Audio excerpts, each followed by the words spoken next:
Bonjour à toutes et à tous, merci d'être avec nous pour ce tour du monde de l'actualité de la semaine, avec tout d'abord la reconquête de Palmyre en Syrie. Après une offensive de 20 jours, l'armée syrienne, appuyée par son allié russe, a pu reprendre la ville antique. Elle était aux mains du groupe État islamique depuis 10 mois.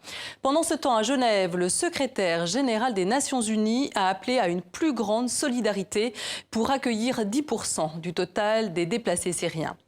Semaine aussi marquée par ce terrible attentat au Pakistan qui a fait au moins 73 morts. Cette attaque dans un parc bondé de Lahore le jour de Pâques visait la minorité chrétienne. Nous reviendrons sur cette actualité avec notre invitée Anne-Isabelle Tollet, grand reporter et spécialiste du Pakistan où elle a vécu pendant 4 ans. Merci d'être avec nous. Enfin, un peu de grâce et de lumière dans cette édition avec le parcours hors du commun de Fakir, un jeune Sud-Africain qui a grandi dans un quartier pauvre du Cap et qui va intégrer l'un des plus grands ballets de New York. À Bruxelles, le bilan des attentats du 22 mars est désormais définitif. Dans cette ville très cosmopolite, on compte 15 étrangers parmi les victimes, des expatriés et des voyageurs et 17 citoyens belges. Ces attaques ont très vite mis en lumière les étroites connexions des réseaux djihadistes dans 3 pays européens, France, Belgique et Pays-Bas. Les arrestations qui ont suivi ont permis d'éviter un attentat majeur et imminent sur le sol français. Mathieu Boisseau.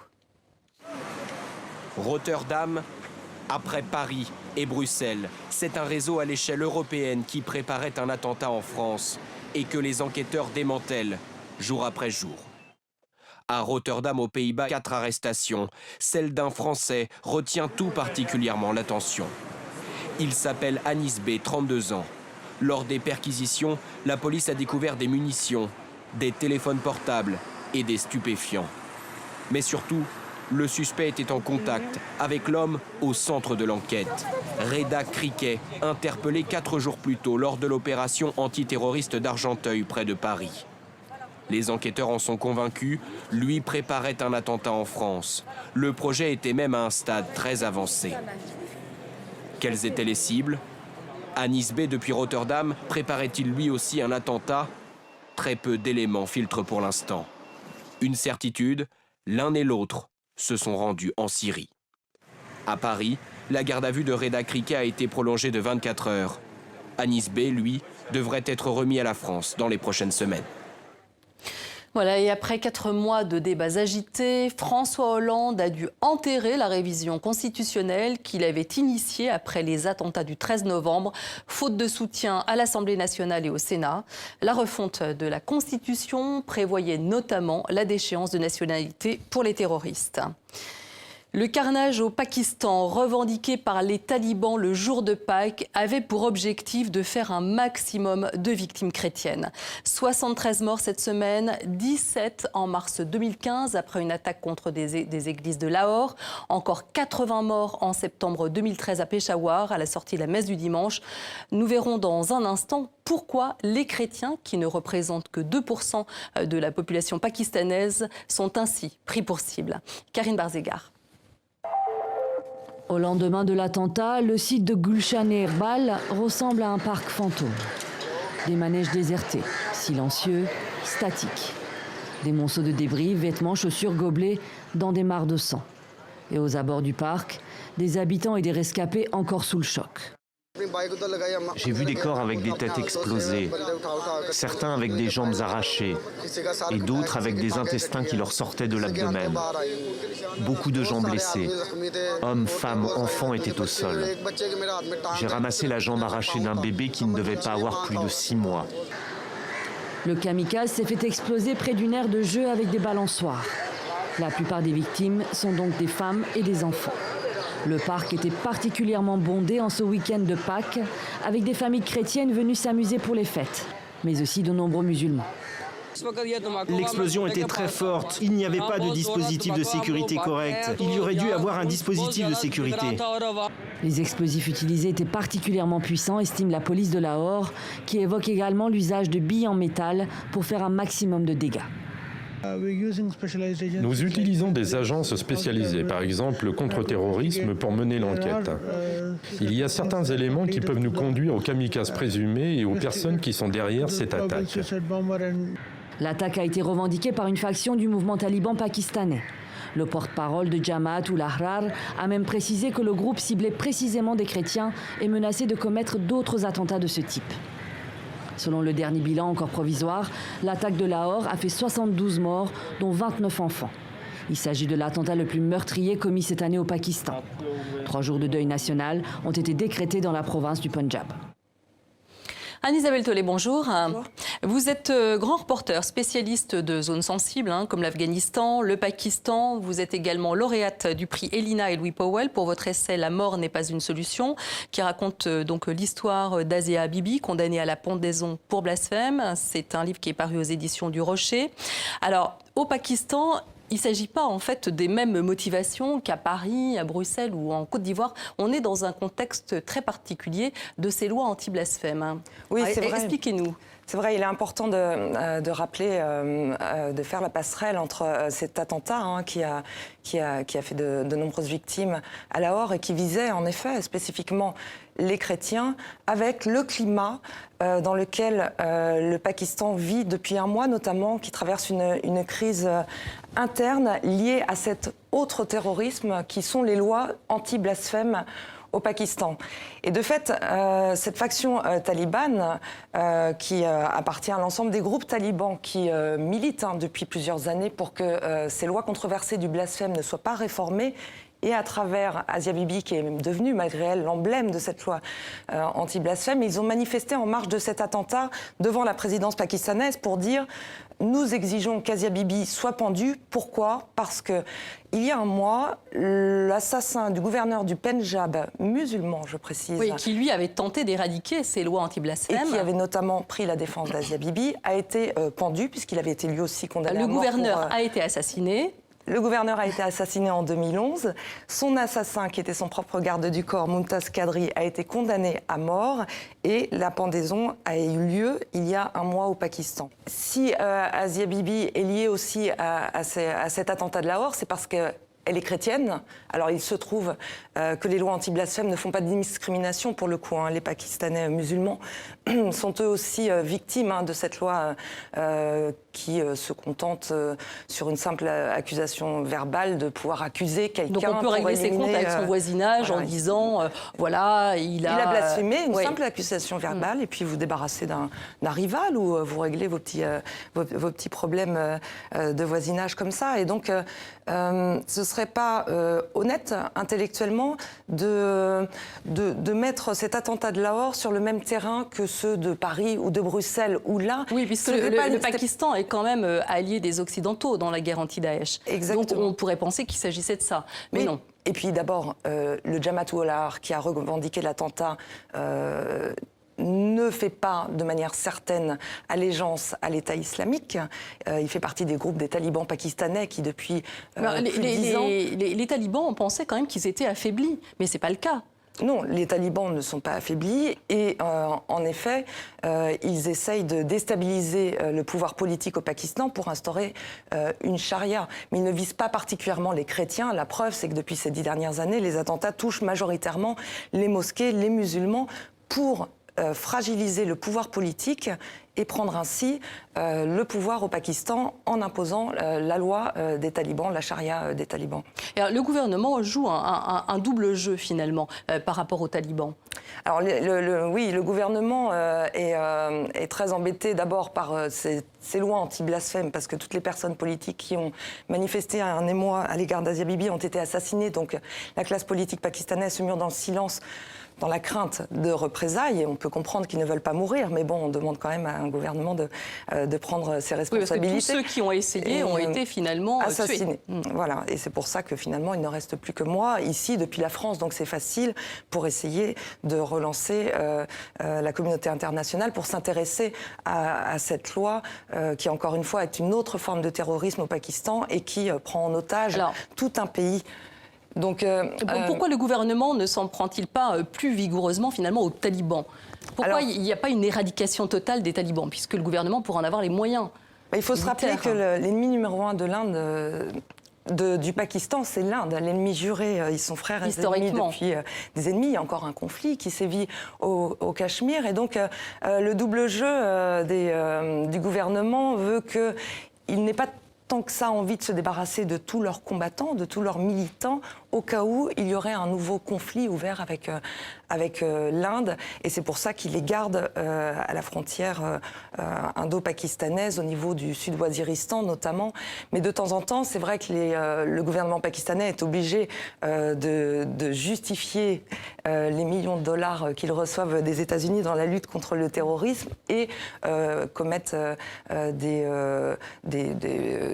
actions de force contre les talibans. Mais c'est vrai que c'est pas très clair. Les talibans sont utiles aussi au Pakistan dans le cas où il y aurait un conflit avec l'Inde. Alors, on l'a vu, la France s'est mobilisée à chaque attentat. Les couleurs ont été marquées sur la Tour Eiffel. Pourquoi, en fait, là, la Tour Eiffel n'a-t-elle pas arboré les couleurs du Pakistan? Il y a eu tout un débat cette semaine autour de ça. Alors, quel est votre point de vue sur cette question? En effet, alors d'abord on pourrait se demander pourquoi la Tour Eiffel n'arborait pas les couleurs de la Côte d'Ivoire, de la Turquie et des 20 autres pays qui sont touchés par les attentats commis par l'État islamique. Donc ça c'est la première raison. La Tour Eiffel ne peut pas s'illuminer aux couleurs de tous les pays, malheureusement frappés régulièrement par l'État islamique. Et puis là, en l'occurrence, il ne s'agit pas de l'État islamique, puisqu'il n'a pas revendiqué cet attentat, mais d'une faction talibane qui frappe régulièrement le Pakistan. Et s'il y a ces témoins aujourd'hui, je dirais que ce serait plus par solidarité confessionnelle. Et si on ne veut pas faire le jeu des talibans ou de l'État islamique qui vise justement à nous diviser et à renforcer les antagonismes chrétiens-musulmans, il n'y a pas de raison que la Tour Eiffel s'illumine aux couleurs du Pakistan parce que cette fois, les attentats ont touché les chrétiens et pas les musulmans, comme c'est le cas la majorité du temps. Les autres minorités au Pakistan sont les chiites, à hauteur de 20%, ils représentent 20%, et les ahmadis aussi, qui sont les chrétiens, eux, ne représentent que 2%. Alors pourquoi sont-ils considérés comme des citoyens de seconde zone? Eh bien, c'est historique, c'est comme ça depuis des générations. Les chrétiens au Pakistan donc, représentent 3 millions sur 200 millions de musulmans, à majorité sunnite. Et historiquement, ce sont ce qu'on appelle les intouchables, donc des hindous, des basses castes qui se sont convertis au christianisme. Donc ça, pareil, ça n'a rien à voir avec nos chrétiens occidentaux, si vous voulez. Ils étaient historiquement hindous et ils se sont convertis au christianisme. Et puis l'attentat qui vise les chrétiens ne vise spécifiquement cette religion, certes, mais pas les démocraties ou l'Occident, comme Bruxelles ou Paris a pu être touché récemment. Et donc c'est pour ça que la mairie de Paris reste dans son rôle laïque, puisque la France représente les valeurs de laïcité, et défend au mieux les valeurs de démocratie au Pakistan. Merci beaucoup Anne-Isabelle Tollet pour cet éclairage donc, sur le Pakistan et cet attentat en début de semaine. Donc, je rappelle que vous êtes l'auteur de La mort n'est pas une solution, paru aux éditions du Rocher. Merci. À Genève, cette semaine, 90 pays réfléchissaient aux possibilités d'accueil des réfugiés syriens, des migrants dont les chances d'accès à l'Europe s'amenuisent depuis l'entrée en vigueur de l'accord entre les 28 et la Turquie, un dispositif censé freiner le courant migratoire. Sur le terrain, les troupes du régime syrien ont quant à elles gagné du terrain face au groupe État islamique cette semaine dans le centre de la Syrie après la reconquête de la ville antique de Palmyre. Antoine Silassi. C'est un site vieux de plusieurs millénaires et un trésor de l'héritage de l'humanité. Durant presque une année, les ruines antiques de Palmyre sont restées sous le contrôle du groupe État islamique, un mouvement bien connu pour ses destructions sur le patrimoine archéologique. C'est donc avec une grande appréhension que le directeur des antiquités syriennes a suivi la reconquête de la ville par les troupes de Bachar el-Assad.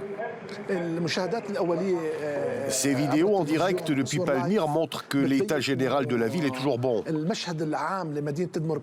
Il y a des dizaines de bâtiments historiques qui sont toujours là. Le théâtre et les murs du temple de Baal sont en bon état. La citadelle a subi quelques dégâts, mais nous serons en mesure de la réparer. Un premier constat plutôt rassurant, même si des destructions importantes ont tout de même été repérées, comme ce temple dont il ne reste plus qu'une colonne, ou comme la célèbre statue du lion de Palmyre, réduite en un amas de pierres. Dans le musée de la ville, ce sont des dizaines de statues qui ont été abattues à coups de masse, mais le directeur des Antiquités veut croire en de possibles restaurations. Nous avons de grandes compétences au département des Antiquités. Nous avons déjà exécuté beaucoup de restaurations à Palmyre avant sa conquête par Daesh. Nous avons donc l'expérience nécessaire. Mais de nombreux sites restent inaccessibles. Selon l'armée syrienne, plusieurs bâtiments et ruines archéologiques auraient été minés par les terroristes avant leur fuite. Direction les États-Unis maintenant, où le bras de fer qui opposait l'entreprise Apple au FBI a finalement pris fin. Le groupe à la pomme refusait de sortir des informations d'un téléphone ayant appartenu à l'un des auteurs de l'attentat de San Bernardino. L'attaque terroriste avait fait 14 morts en Californie en décembre dernier. La question de la protection de la vie privée prévalait pour Apple sur tout autre argument. Les enquêteurs, quant à eux, voulaient avancer dans leur enquête, ce à quoi ils sont finalement parvenus. Maëva Damois. C'est la fin d'un feuilleton judiciaire et médiatique. Dans la bataille qui a opposé le FBI à Apple, c'est le géant du smartphone qui s'est fait croquer. Tout commence en février dernier. Le FBI poursuit alors son enquête après le massacre de San Bernardino qui a fait 14 morts dans un centre de services sociaux. Le bureau fédéral souhaite accéder aux données contenues dans le téléphone portable de Syed Farouk, co-auteur de la fusillade abattue par les autorités. Refus catégorique d'Apple, son argument, le droit à la vie privée. Nous ne nous attendions pas à être mis dans cette position, encore moins par notre gouvernement. Nous croyons fortement que nous avons la responsabilité de protéger vos données, votre vie privée. Le département de la justice américaine dépose un recours contre la marque à la pomme pour forcer le décryptage du chiffrement de l'iPhone 5C du terroriste présumé. Une demande sans précédent qui relance le débat autour de la protection des données. La firme à la pomme californienne reçoit alors l'appui d'experts en sécurité, mais aussi d'autres géants technologiques comme Google et de militants pour le droit à la vie privée. Dans un communiqué, les autorités demandent l'annulation de l'injonction judiciaire du 16 février. Apple ne plie pas, mais Washington coupe court au débat. Son aide, il s'en passera. Les enquêteurs affirment qu'ils seraient parvenus à leur fin grâce à l'assistance d'un tiers dont l'identité, elle, restera secrète. Le bras de fer judiciaire prend fin ici. La question de l'équilibre à trouver entre sécurité publique et protection de la vie privée reste sans réponse. Et cette immense victoire pour les travailleurs les plus pauvres aux États-Unis. En Californie, les salaires vont passer de 9 à 15 $, ce qui va profiter à un tiers de la main-d'œuvre de l'État. Cette décision pourrait s'étendre à l'ensemble du pays, car aujourd'hui, le salaire minimum s'élève à 7,25 $ au niveau fédéral et les efforts pour le faire passer à 10 $ ont été bloqués par les républicains au Congrès. Jacques Cardoz. C'est une sacrée victoire. En passant à 15 $ de l'heure, environ 13 €, ces travailleurs font plier la Californie. Premier État à appliquer une mesure soutenue au plus haut niveau de l'État. C'est très difficile de garder sa dignité quand vous travaillez 40 heures par semaine et que vous vivez quand même dans la pauvreté. 15 $, c'est le combat de millions de travailleurs, le plus souvent des immigrés en situation régulière. Une main-d'œuvre pas chère qui jusqu'à présent gagne 9 $, moins de 8 € de l'heure. Chantel Williams, mère célibataire avec 2 enfants, travaille dans un Taco Bell, un fast-food depuis 9 ans. Elle dit ne pas pouvoir vivre décemment. C'est vraiment difficile. Vous ne pouvez pas vous en sortir. Je suis obligée de demander de l'aide publique pour les frais de santé, pour les bons alimentaires, pour pouvoir payer mon loyer et nourrir ma famille, bien sûr. À 9 $ et 40 heures par semaine, un travailleur perçoit 16 000 € par an. C'est en deçà du seuil de pauvreté fixé à 18 000 €. À 15 $, le même travailleur passera à 26 400 € par an, soit 2 200 € par mois. La décision de la Californie va s'appliquer progressivement à partir de 2017. Walmart et McDonald's avaient déjà instauré un salaire minimum de 10 $. D'autres États comme New York devraient suivre l'exemple. Sur le continent africain, le nouveau président de la Centrafrique a prêté serment cette semaine, un peu plus d'un mois après son élection. Faustin Archange Touadéra a été investi en grande pompe à Bangui. Plusieurs chefs d'État étrangers étaient présents pour l'occasion. L'ancien Premier ministre hérite d'un pays en ruine après les tueries intercommunautaires de 2013 et 2014. Il s'est dit inquiet de la fin de la mission de la force militaire française Sangaris, fin 2016. Et le président du Congo-Brazzaville, Denis Sassou Nguesso, était présent pour l'occasion. Sa réélection très contestée le 20 mars dernier, après 32 années au pouvoir, avait entraîné des tensions dans la capitale et une semaine d'inactivité. L'appel de l'opposition à une journée ville morte a été plus ou moins suivi. La quasi-totalité des boutiques sont toutefois restées fermées dans plusieurs quartiers de Brazzaville.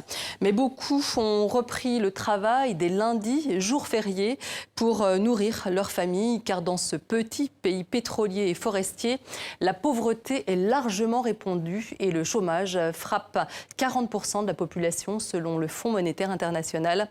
Alors, à défaut de rester au chômage ou de voler pour se nourrir, beaucoup acceptent un travail de forçat. Florian Plocher. Sur les rives du fleuve Congo, les ouvriers de la carrière Combé enchaînent les pelletés de sable.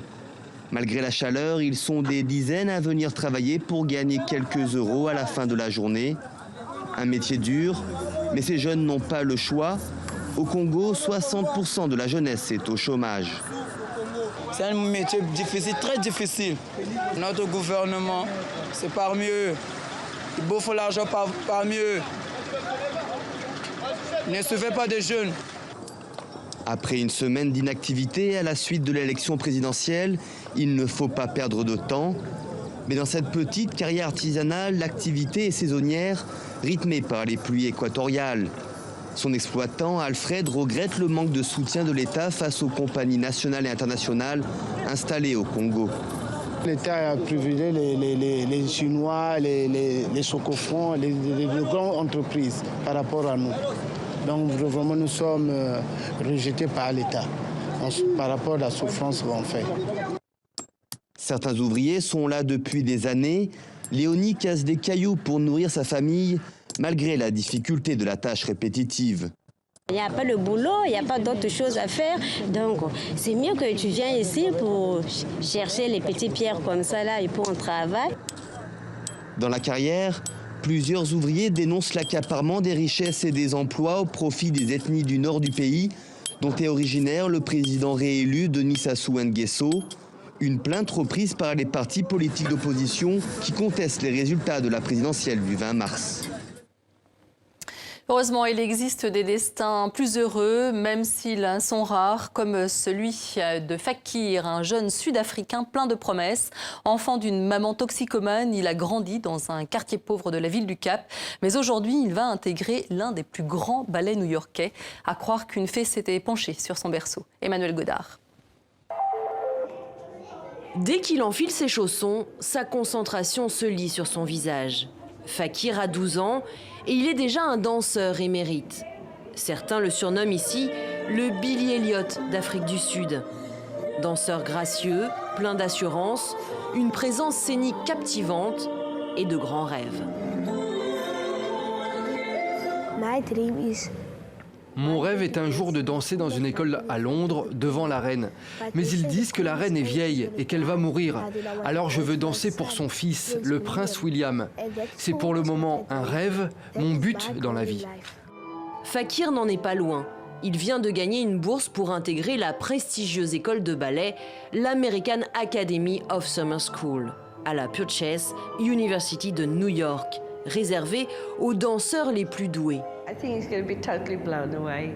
Je pense qu'il sera très emballé par New York. Il ne l'a vu que dans des films. Ce sera génial pour lui d'arriver à voir Broadway, de voir les grands immeubles, d'aller à Times Square. Times Square est incroyable et tout son séjour à Purchase University sera incroyable pour lui. Le jeune danseur vit à Hanovre Park, un quartier pauvre en périphérie du Cap. Chômage et criminalité sont le lot quotidien. La mère de Fakir est toxicomane. Alors lui et ses frères et sœurs vivent avec leur grand-mère. Quand il est venu, il m'a dit « Mamie, j'y vais ». Et je lui ai dit « Ne dis pas de bêtises ». Il était tellement excité. Il m'a dit « Mamie, mon voyage commence parce que j'ai toujours voulu danser partout dans le monde. Et mon rêve devient réalité ». Il était vraiment très excité. Fakir aurait pu rejoindre l'un des nombreux gangs du quartier. Il a choisi une autre voie. Pas de doute, une force intense parcourt ce petit corps.